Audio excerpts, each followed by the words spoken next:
Yep. So Mazi was able to pass his first phase through the same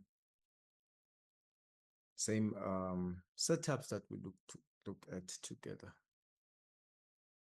So congratulations to Mazui. I'm hoping we're gonna see more and more of you guys probably in 2025 getting funded. That is some great news. And guys, one of the ways you can help me is through testimonials. If you can do a video testimonial, I would appreciate that. Mazui had said he's going to record one, thanks to him, basically sharing where he was before he joined us and where he is today. It is a pleasure for me to see so much progress.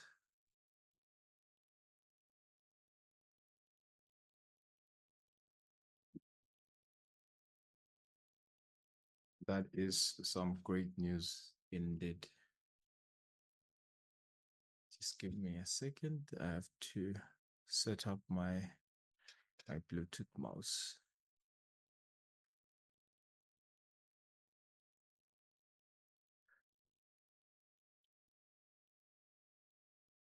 So next year, I'm hoping that everyone who's in this group will be funded with um at least $10,000.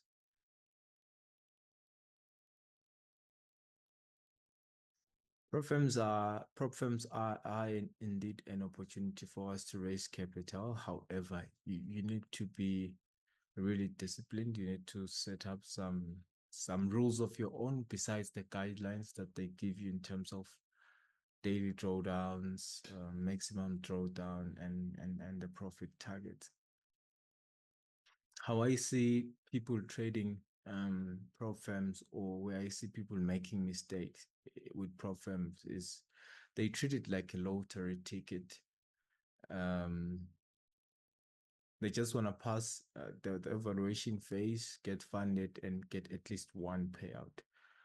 But if you're looking at it from a long-term perspective, this could, I mean, imagine you have a even the $10,000 account. You guys know how easy it is to make 10%. I mean, the target for you to pass is 10%. So if you can make that, which is $1,000 every month, and you get to keep 80% of the profits, you've got $800, which is um around 12,000 rands. I don't know about you, but that's a lot of money. You can really change your life with that. So I'm really hoping to see many of us getting funded. So I don't have um many or specific setups. It's one of those weeks for me. But let's look at Euro GBP. Um,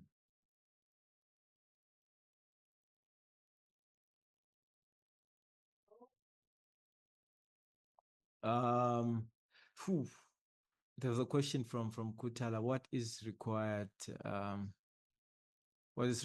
there to trade a basically skills and money to buy the accounts. I'm working with a couple of prop firms, but I'll be honest with you, some of them I don't trust them to be around for the longest time possible. But there is a solid one that me and my partners are working with. Already we've launched in one in Espanol and one in the US. Um, uh, yeah, so basically the Americas, South America and North America, it's active there. So we are busy creating the African division so that we have prices that can suit the local market. So basically what's needed there, Kutala, is skills, um, the money to buy a challenge. For instance, for now, you can get a $10,000 challenge. The prices range from $30 to about $70, depending on the prop firm. I'm going to share a couple of prop firms links very soon. There are also interviews because I was interviewing the founders of or even managers of these prop firms, for them to talk at length about their offers so that you guys hear it from the horse's mouth. I don't want it to seem like I'm just out here promoting people. I was asking them the hardest questions, basically representing you as traders, because I'm always looking for the best conditions for you guys to thrive, basically. So yeah. Also Kutala is saying to pass the challenge. Yeah, once again, it's skills and risk management. Because here's the thing. Normally they would give you like a 4% daily drawdown and maybe a 6% maximum drawdown, meaning in a day you cannot lose more than $400. That's on the $10,000 challenge, and your target is 10% of that, which is 1,000 US dollars. So once you pass that phase, then you're good to go. So normally I would say the mistake that people make, like I said, is treating it like a lottery ticket, knowing that they are only allowed to risk about 4% in a day. You'd find people risking 2%. That means in a day you only have two chances. But if you break it down, or you risk into um, half a percent, so that means now you have 8 chances in a day, probably, if you are a high frequency trader, to pass that challenge. So it's just the ability to manage risk. However, I'm definitely going to give you guys some more insights into that. Like Mazu is saying, he has his own risk management when it comes to prop firm, and that has already changed his trading. Really, really nice to hear that, Mazu. All right, let us continue. We have I'm trying to move something here.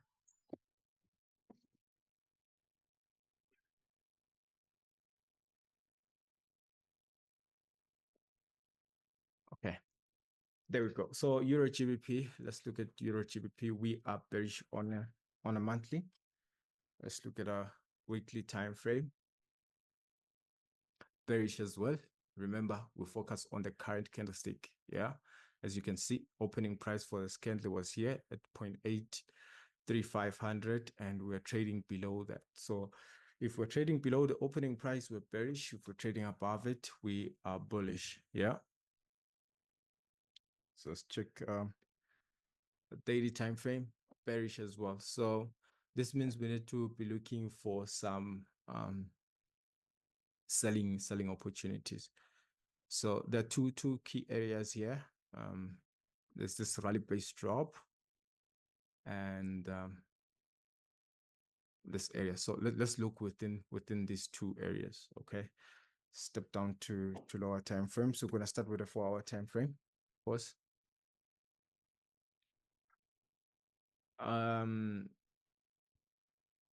For long term selling opportunity, yes, we need to look at this big area around 0.84200. But for short term, I think we'd have to find something here. So let's continue further with the lower time frames. Remember, by going through lower time frames, what we're doing is we are refining our approach or our levels. 1, 2, 3, 4, 5, 6, 7. So I cannot really take this area seriously because there's just too many candlesticks in the zone. However, when we look at this here, maybe let's go to 2-hour. Yep, it looks like we have a potential selling area here. So Euro GBP, I would like to believe, as for today, you can find a short setup that will look like that. But in the long term, we also have a supply area up there. What about buying opportunities? Why aren't we looking at buying opportunities? Well, We can't be looking at buying opportunities when the main trend is bearish. Okay. So that's what I have on Euro GBP. Um, let's look at target profits for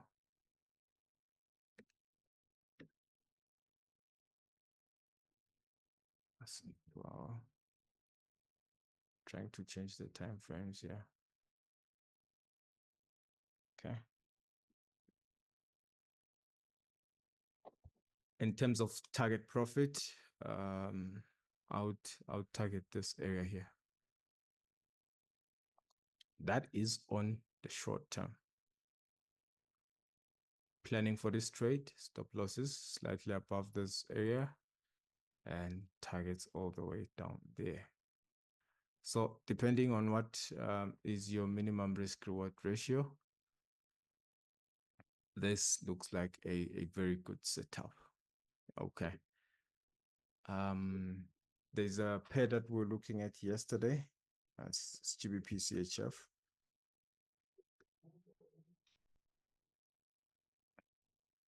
GBP CHF has already reacted to our area. Okay, meaning the first, because remember, there's always two entries.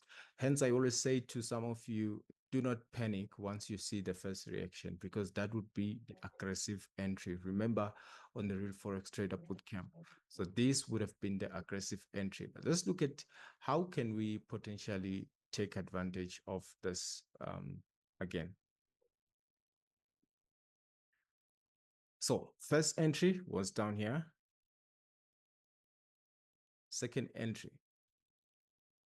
With the second entry, you have to think now in terms of market structure. What are we seeing in market structure? Remember, first reaction, I'm already in this trade. However, I am waiting for a second entry. Let's look at this. This is a change of character.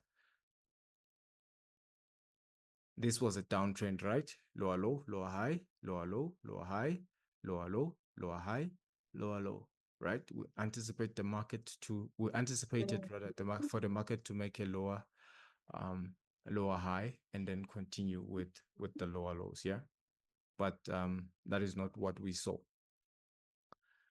What ended up happening is a break of structure or a change of character. As you can see, full body candlestick break. So what we're expecting now is for the market to come down to this initial order block, if you may, but I just call them supply and demand areas. So this is a demand area, meaning if you had missed the first entry, there is a possibility of a second entry here. This is me planning for this trade now. Stop losses there, and then targets just the previous high. Why are we targeting the previous high? Because when the market is going up, I can say we have some sort of a guarantee that it's going to break highs, because when the market goes up, it normally breaks structure or higher highs. Okay, so that is what we have on pound Swiss franc. Where did I see a trade? I think Brent. There are two types of oil. There's crude oil and Brent oil. Remember, ladies and gentlemen, as you can see, Black Bull Markets is available on TradingView, meaning if you have a Black Bull Markets account, you can trade directly from your TradingView.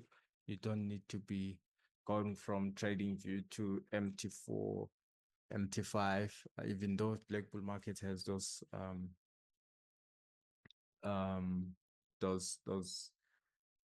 those platforms as well.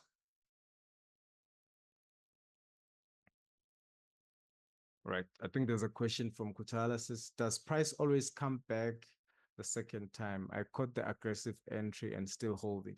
Well, not all the time, Kutala, but whenever there's an imbalance and whenever there's an imbalance and probably some liquidity, the market normally comes back to that area. Okay. So yeah, let's look at Brent oil. I think there's a buying opportunity there as well. You're welcome, Kutala. I think as the chart is right now, we can already tell that this market was going down, lower high, lower low, lower high, lower low, lower high, lower low. So this was the last lower low, but um within this leg, yep, put that back there. Sorry, just a second. Yep. So within this area, what we found was we had that area of fair value, and then the market pushed lower and up again. And when it went up, what happened is the market ended up breaking structure or changing character here. So that's a change of character. But when you look below that, we have a clear imbalance. So if you ever asked yourself this question, what are you looking for when you're going through market analysis? Basically, what you're looking for is an area of imbalance. Maybe let me put it like this. So you're looking for an area with brief consolidation and an aggressive push up or down, in this case, up. And this aggressive push has to have fair value. And then you look below the fair value for buying opportunities. So we expect the market to come back here and push higher. Why come back to this area? Because this is where the big push started, or this is where the imbalance started. When I say imbalance, this is where it was clear that in this area, there's more buyers than sellers. So the mistake that most traders make is that they think they can predict this. You cannot tell when the big player or the bank, the institution is going to place an order, a big order in the market. However, you can identify that footprint, and when the market creates an imbalance, you know that it has to come back to filling that imbalance. Why does the market has to come back feeling an imbalance? It is because generally the market was meant for this. Generally, the market was meant to be like this, to be balanced. So this is what the market was created for, so that every buyer meets a seller and they trade at a common price. But as soon as there's a sudden push up and a sudden push down, that is where opportunities lie for me and you. So hence, in this case, probably on a 2 hour. I know I didn't start on a monthly time frame, but I just wanted to give you the perspective of a lower time frame. That's why here we anticipate the market to come back to this area. It helps us plan for the trade easily as well, because that way, let me remove this. I was just making an example. Because this way, we now know that should the market come down here, this is how we're going to take advantage of it, right? Entry over here, stop loss slightly below the zone, and targeting the previous highs. And look at that, a nice 1:5 risk reward ratio. And you're good to go, ladies and gentlemen. You don't need to complicate things. You don't need to aim for the fences. This is good enough. So why am I confident on an upside push? Let's look at this, ladies and gentlemen. There are imbalances above of which the market has to fill in that. And we also have this area, which is basically liquidity. So we have to take out that liquidity. Fair value, we do not get involved. Let's wait for the market to push it a little bit lower. Very nice looking setup. So this is Brent oil, ladies and gentlemen. Let me check. I think there's a question. Yemi keeps on going on and off. Probably it's his network. Please help him or her, and welcome, Yemi. I don't think I'm seeing you for the first time. I'm hoping you're going to have a great experience with us. So let's look at another pair. I'm basically going through where I saw opportunities today. You can tell me where you saw opportunities as well. So AUDJPY, let us follow the proper way of analyzing this market, starting from a higher time frame. Why are we following the higher time frame? Because we want to be on the right side of the market, meaning, because remember this, ladies and gentlemen, How do you make money from the markets?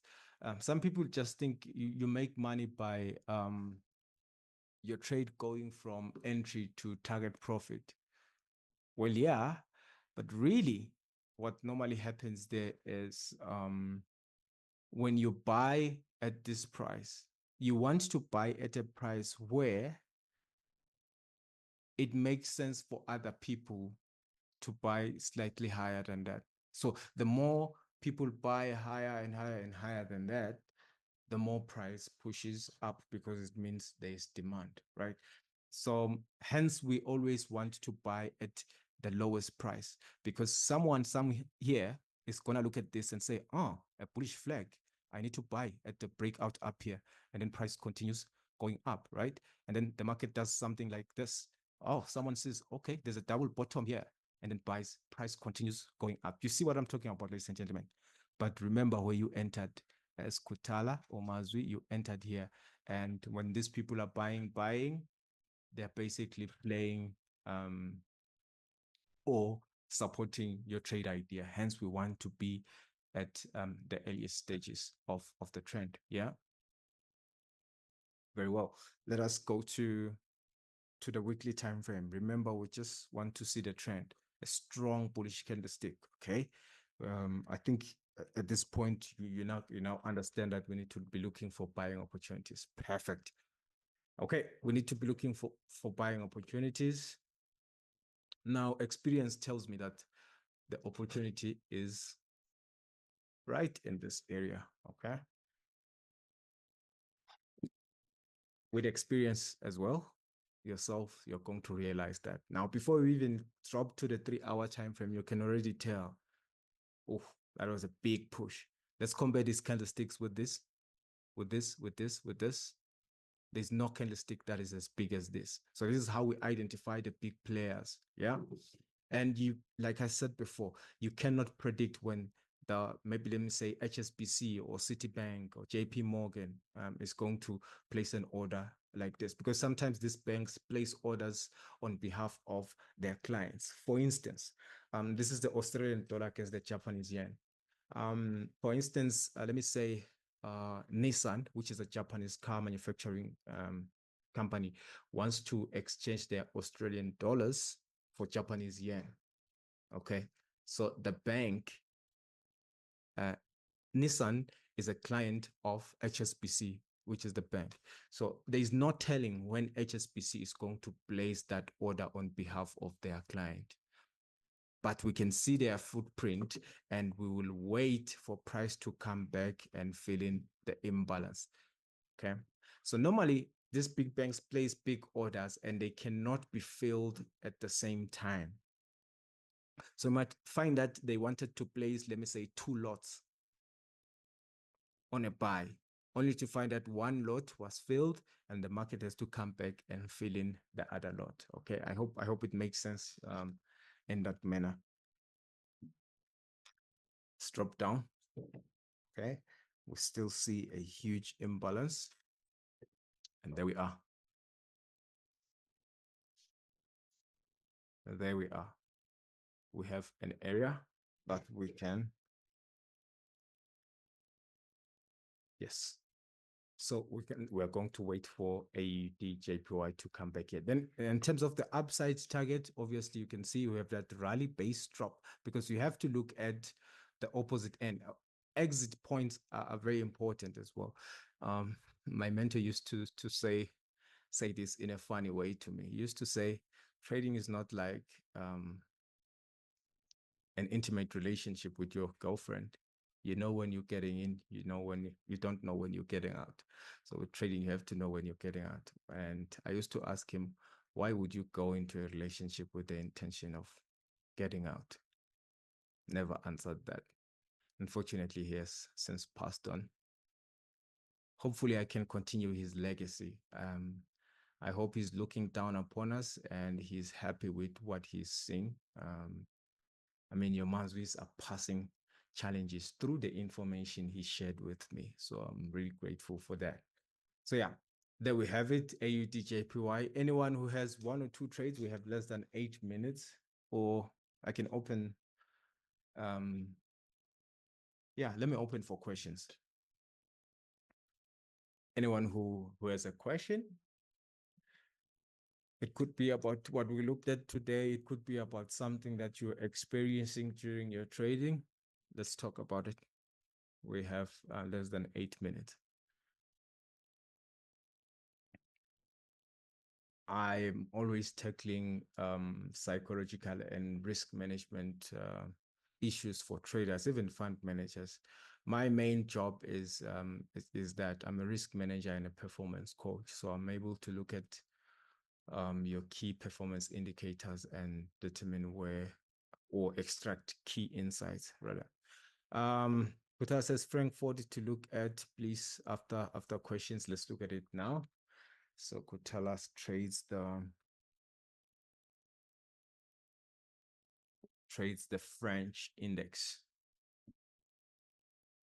Let's look at it because there are no questions as of now. Ladies and gentlemen, I hope at this point you now know how I analyze the market. Always we start with the high time frame to search for direction. Remember, the monthly was bearish, weekly is bearish as well. But when you look at this week, because here's something else that my mentor used to say: trade what you see, not what you think. So what I see now is, yes, this market is bearish on a weekly, but you can tell that buyers are starting to push because of these two rejections here, meaning there might be a potential demand area here, but we'll look at it at a lower time frame. Yeah. So listen what the market is talking to you. The daily time frame is bearish. So this is where people get confused. The monthly and the weekly are bearish, and the daily time frame is bullish. So what do you do now?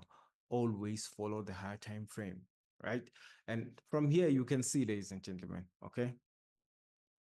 Before we even draw anything else, fair value, imbalance, right? So let's look at where the imbalance started. That is where our opportunity is. Yep. So right here is where our supply level will be. So let's step down to a lower time frame to find that exact area. So with the Frank 40, I'd expect it to do this. I think it's the same thing with the Euro 50. It's the same thing with the UK 100. The same thing with the German 40. So this is what we're anticipating. So how would I plan for this trade? Not that complicated. Obviously, entry will be there. Stop loss is above the zone. So the stop loss basically tells you that you are, yeah, let me put it that way. It tells you that you are wrong. And when you are wrong, you'd want to exit on a smaller loss. But if the market goes according to your direction, you'd want to take a bigger chunk of the pie. And for those that had attended the Real Forex Trader Bootcamp, by now you guys already know why do we always want a risk reward that is 1:3 or higher. At 1:3, if you have 10 trades, you only need to win 4 of them to be profitable. At 1:3 risk reward ratio, you only need to win 4 of them to be profitable, meaning you don't need to be that good of a trader or to be in a good space, because it does happen that you go into the market that particular week, maybe you had fought with your spouse or with your partner and you're not in the right state of mind. So we always take care of those kind of situations by tweaking our risk reward ratio, or you just took because it does happen that you take one of those trades that you can't even explain yourself. When I'm doing my advanced self-review, sometimes I ask myself, what was I thinking taking that trade? We're human beings, we're susceptible to errors. We need to take care of that. In engineering, we